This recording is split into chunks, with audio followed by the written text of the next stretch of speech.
pembelajaran dimulai, saya absen terlebih dahulu memeriksa kehadirannya. Andra Yulianto, Zahrotul Mufidah. Baik, marilah kita mulai pembelajaran pada pagi hari ini dengan lanjutan materi pelajaran yang sudah kita pelajari sebelumnya, yaitu tentang berbagi pengetahuan dalam bentuk teks eksplanasi. Pada pelajaran kali ini kita belajar tentang teks ekspansi.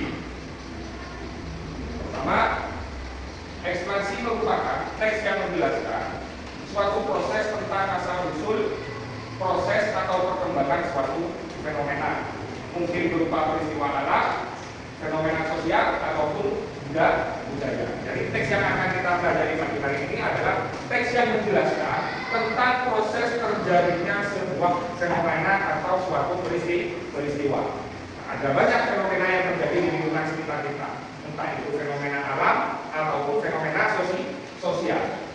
Barangkali juga bisa ditemukan fenomena-fenomena yang berkaitan dengan budaya-budaya setempat. Jadi teks ini menjelaskan tentang proses bagaimana fenomena itu terjadi atau peristiwa itu terjadi.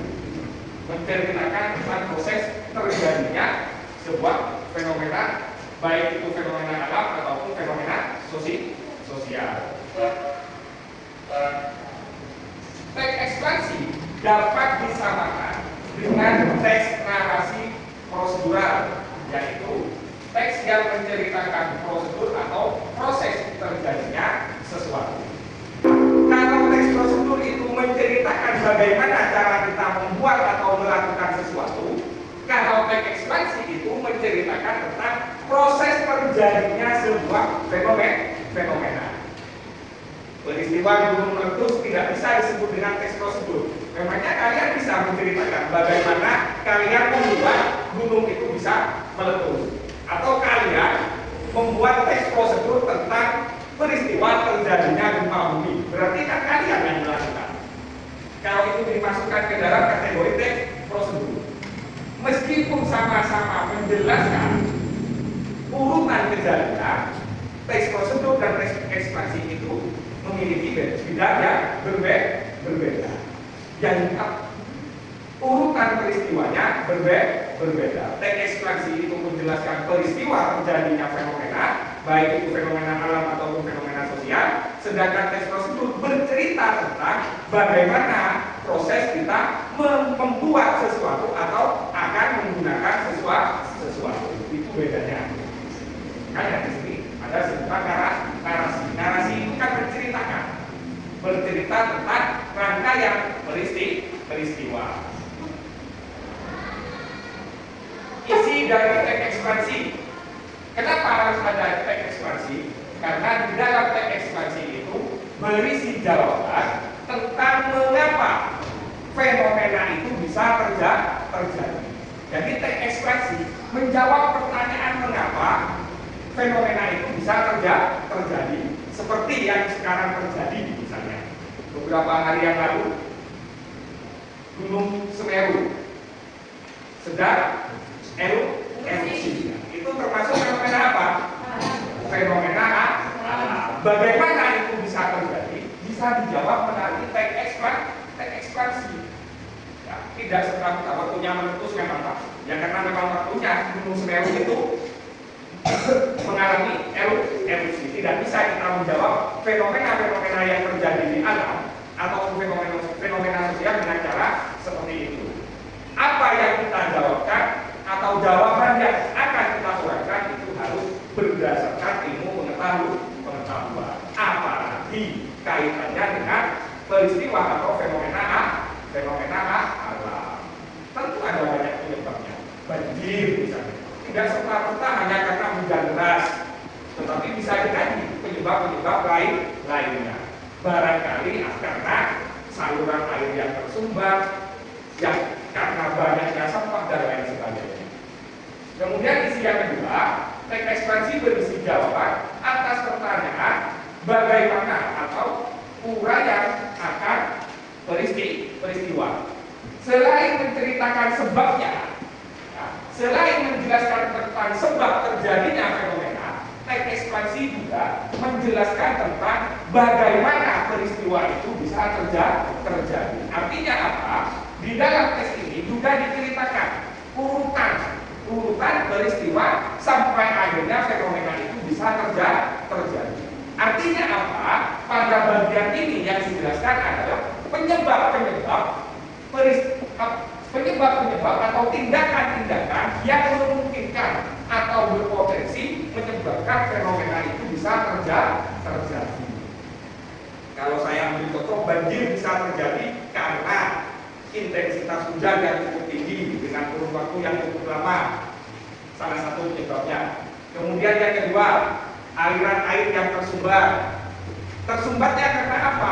Perilaku masyarakat yang membuang sampah sembarangan. Bagian-bagian ini dijelaskan pada bagian kronologis sebagai penjelasan tentang penyebab-penyebab terjadinya peristiwa. Ini strukturnya.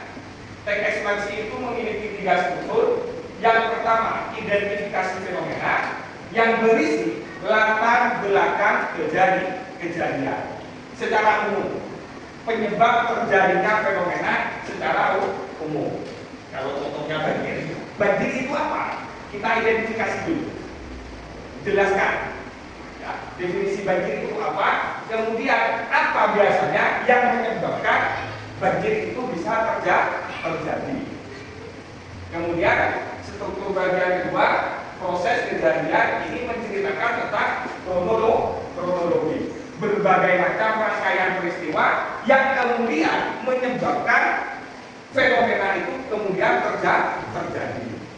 Pernah terjadi fenomena KLKM BBM di sekitar kita. Apa penyebabnya? Karena jalur Gunung Bumitir pada saat itu sedang ditutup. Itu adalah salah satu contoh fenomena sosial. Fenomenanya apa? Kelangkaan BBM. Kenapa bisa langka? Kenapa BBM-nya bisa langka? Karena yang pertama, penyebab utamanya adalah jalur utama di Gunung Bumitir ditutup sehingga menyebabkan warga sebelah, warga dari kabupaten lain kemudian mencari BBM ke wilayah Kabupaten Banyuwangi. Akhirnya apa? Kebutuhan BBM di Banyuwangi berkurang, meningkat. Ya. Kenapa? Karena ada warga dari kabupaten lain yang membeli di Kabupaten Banyuwangi. Itu adalah contoh proses kejadian, urutan kejadian yang menyebabkan atau yang menjadi penyebab fenomena itu terjadi. Dan yang terakhir adalah ulasan. Pada bagian ini berisi tentang komentar atau konsekuensi. Ada kalanya juga pada bagian ini diisi rekomendasi, berisi sebuah rekomendasi dalam bentuk pencegahan supaya fenomena tersebut tidak terjadi. Kemudian yang berikutnya adalah ciri kebahasaan teks ekspansi. Yang pertama, bermakna lugas dan baku. Karena teks ini bersifat ilmiah, ya, bukan berupa teks fiksi, maka bahasa yang digunakan adalah bahasa yang lugas dan baku, atau menggunakan bahasa resmi.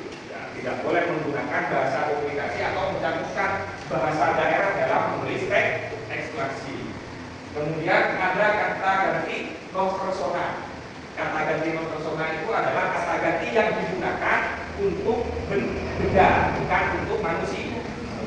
Kalau kata ganti persona itu aku, kamu, dia, itu kata ganti persona. Kata ganti yang digunakan untuk manusia. Kata ganti non persona itu kebalikannya. Misalnya kalian menyebut ini meja, itu adalah kata ganti non persona. Kata ganti yang ditujukan kepada selain manusia, atau kata ganti yang digunakan untuk benda seperti ini itu ya. Kemudian menggunakan istilah teknis yang berkaitan dengan ilmu pengetahuan tentang fenomena yang dijelaskan atau fenomena yang dituliskan dalam teks. Kemudian ada konjungsi yang bermakna proses, ada kausalitas dan kronologis. Konjungsi kata ganti yang menjelaskan tentang urutan peristiwa, setelah, kemudian, dan lain sebagainya. Kemudian ada kata kerja pasif, dimulai, terlihat. Kalau kata kerja aktifnya apa? Dimulai. Memulai. Dimulai ini Pak pasif. Kalau terlihat kata kerja aktifnya melihat. Terwujud mewujudkan. Ya. Jadi harus tahu bedanya antara pasif dan aktif. Langkah-langkahnya ketika kalian akan menulis teks ekspansi. Yang pertama, kalian menentukan tema yang mengandung suatu proses. Memilih fenomena yang berisi tentang rangkaian proses terjadinya peristiwa. Yang paling penting kemudian, ketika kalian sudah menentukan tema, kalian perlu mengumpulkan bahan-bahan yang akan dijadikan referensi. Kenapa perlu bahan-bahan? Karena pada bagian ini nanti yang akan menjelaskan tentang apa saja penyebab-penyebab tentang fenomena tersebut. Kemudian yang ketiga, membuat peta pikiran. Ini mulai menuliskan kerangka ekspansi berdasarkan struktur yang tadi. Ada berapa tadi strukturnya? Ada 3. Mulai menyusun kerangkanya berdasarkan struktur. Kemudian melakukan peninjauan kembali bahan-bahan tulisan. Ini yang sering kali tidak dilakukan oleh penulis ataupun kalian. Padahal ini menjadi bagian yang sangat penting sebelum tulisan itu diserahkan atau dibaca oleh orang lain. Atau istilah lainnya adalah kegiatan menyuntik karangan. Dibaca kembali, mungkin masih ada kata atau kalimat-kalimat yang kurang tepat, maka dilakukan perubahan atau perbaikan. Masa yang disuntik hanya foto profil saja, tetapi ketika akan mengumpulkan tugas, akan menyerahkan teks kepada gurunya, tidak disunting terlebih dahulu tugas yang sudah dikerjakan. Ini menjadi sesuatu yang seharusnya dilakukan. Kenapa? Untuk mengurangi kesalahan, entah itu kesalahan dalam penulisan ataupun kesalahan isi dari apa yang kalian tulis. Dan yang kelima, melakukan pengembangan pikiran menjadi teks yang utuh. Ketika tahapannya sudah dilakukan semua. Ini menulis teks ekspansi berarti menuangkan pengetahuan tentang suatu proses atau rangkaian peristiwa. Pengetahuan itu dapat berhubungan dengan masalah alam, sosial, budaya, agama, dan yang lainnya. Jadi secara tidak langsung menulis teks ekspansi itu kita menceritakan tentang berbagai macam proses terjadinya sebuah fenomena. Menceritakan. Kemudian tema yang harus dipilih adalah tema yang mengungkapkan suatu tahapan rangkaian kegiatan atau rangkaian peristiwa, perkembangan, pertumbuhan, penyebaran, perubahan, dan sejenisnya karena sifatnya berupa proses. Jadi penekanannya dalam teks ekspresi ini adalah bagaimana seseorang itu menceritakan proses terjadinya peristiwa tersebut yang disampaikan secara rutin dan sistematis. Baik, sampai di sini ada pertanyaan tentang teks ekspresi. Adakah pertanyaan?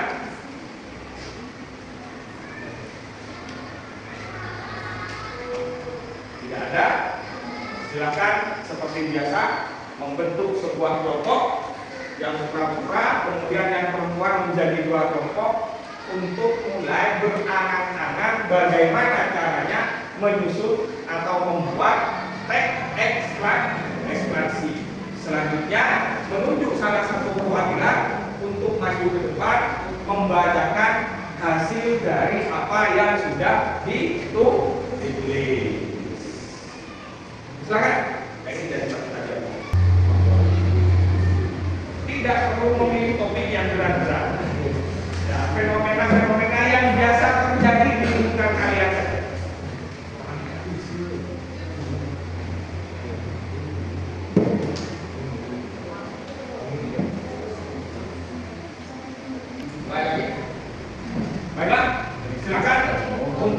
kelompok yang sudah selesai menunjuk satu orang untuk membacakan hasil dari apa yang sudah ditulis. Coba dulu apa cewek dulu? Silakan, kelompok putra dulu.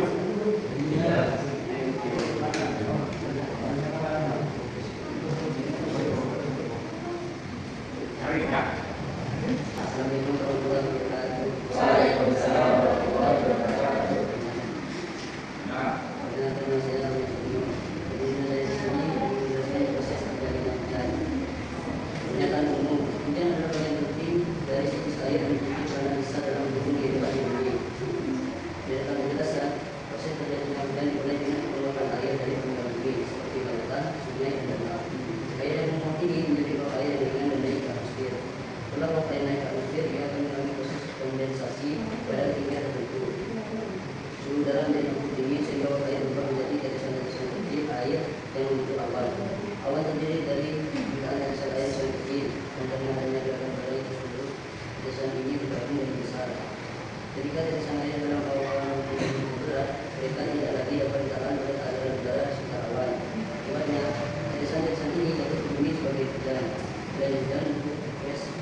Kepada kelompok yang sudah membacakan hasil dari apa yang sudah dikerjakan.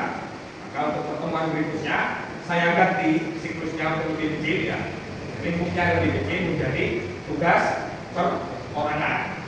Kan barusan sudah dicoba berkelompok, masing-masing sudah mengembangkan gagasannya ya, untuk menjadi satu teks dan satu kelompok. Selanjutnya dilakukan secara individu dan kita bacakan, dipresentasikan di pertemuan berikutnya. Itu saja kegiatan pembelajaran pada pagi hari ini. Semoga bermanfaat. Saya akhiri. Wassalamualaikum warahmatullahi wabarakatuh.